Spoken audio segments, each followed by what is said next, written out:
We have a very special treat for you today. We have Nikki who all met her before, because she got your book signed earlier in the day. And today, as promised, you're going to have an opportunity to learn more about her. She will share with you.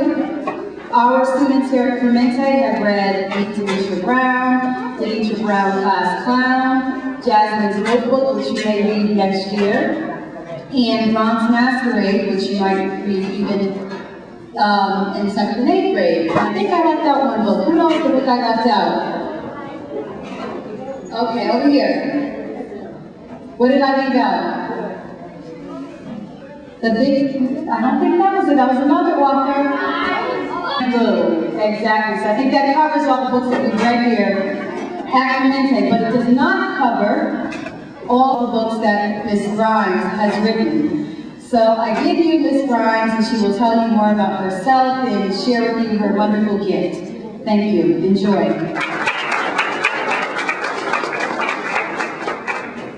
Can't say good morning anymore. Good afternoon. Good afternoon. I fell in love with the world of words when I was 6 years old. That's when I started writing poems and stories. I wrote when I was angry or sad or frustrated, and there was just something I needed to get off my chest. And I found there was something really powerful about putting my feelings and thoughts on paper. It always made me feel better about things somehow.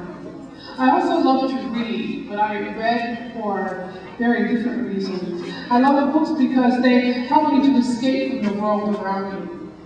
They were so magical that they would carry me away, sometimes to another time and place. Sometimes a place that didn't even really exist. And I'd read sometimes when I was feeling very lonely, and I'd be reading a book and I'd come across a character who seemed to know exactly how I felt.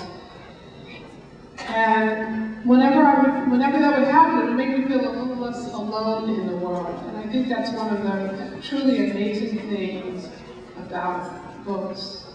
And I wrote about that kind of experience in a book called It's Raining Laughter, and a poem called At the Library. I flip the pages of a book and slip inside where crystal seas await and pirates hide. I find a paradise where birds can talk, where children fly and trees prefer to walk. Sometimes I end up on the city street. I recognize the brown skinny girl I meet. She's skinny, but she's strong and brave and wise. I smile because I see me in her eyes.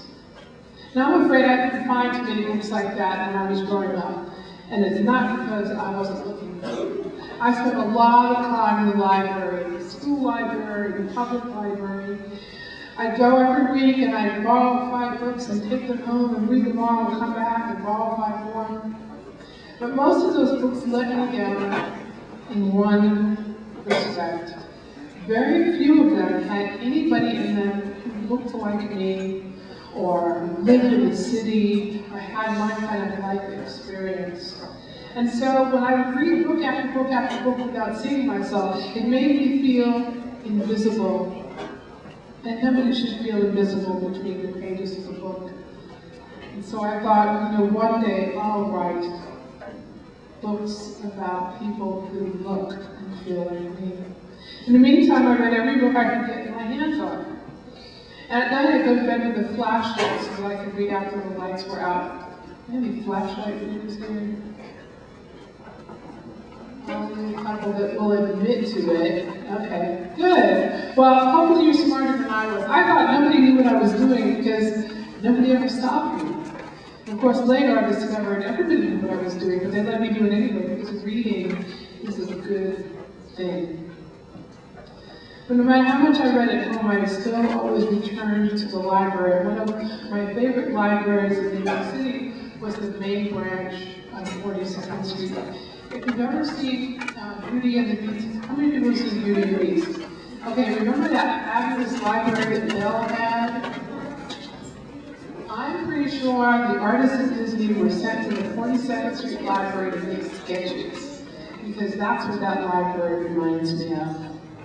The library is no place to kneel, but this cathedral of books feels holy. I observe a moment of silence at the entryway. The librarians, like ushers, point me in the right direction. I've only been here once before. That first time, I was a human top, spinning dizzy in the middle of the hall. I thought all visitors should bow or fold their hands, do something special. I was too dazed myself to do more than gaze up and up and up and sigh. Quiet signs posted everywhere warned me not to speak. And why would I want to? It looked to me like all the good words were already taken. The public library always felt like home to me. No matter where I lived, once I was inside, it felt familiar. The books on the shelves were like old friends. And it was important for me to have a place like that, because when I was growing up, I was constantly being moved around from place to place. I grew up in New York City, but I lived in almost every borough of New York, every borough except Staten Island. And I lived in every borough at least twice. I was moving around a lot, so it was really important for me to have some place that was familiar. The library became that place for me. Because for the longest time, I thought my middle name was the new kid. I was always the new kid in school, the new kid in the neighborhood, the new kid on the block. I grew up being the outsider. Outside. I want to play, to belong. I want a friend to whisper to keep my secrets, and to tell me hers. I want to be inside. That was my dream when I was little, to belong. That's kind of hard when you move around every 6 months to a year like I was. I told my mother she could move to Jupiter if she wanted to, but I wasn't changing schools anymore because it was just too hard. And it wasn't just the packing and unpacking I minded so much. What do you think the worst thing is about moving? What's the worst thing about moving? Yeah. That you miss your friends? Yeah, leaving your friends. How do you say goodbye to your friends and you go to a new place and you have to make bye? In fact, I know that's why. I keep coming back to the subject of friendship and friendship for granted. Friendship is very important to me. And so I write about it. I return to the subject again and again. One of the friends I can remember from school was a girl named Nicole who was 6 feet tall and was in junior high school. And I loved having a friend who was 6 feet tall, because when I was with Nicole, nobody ever bothered me, because they were afraid of Nicole.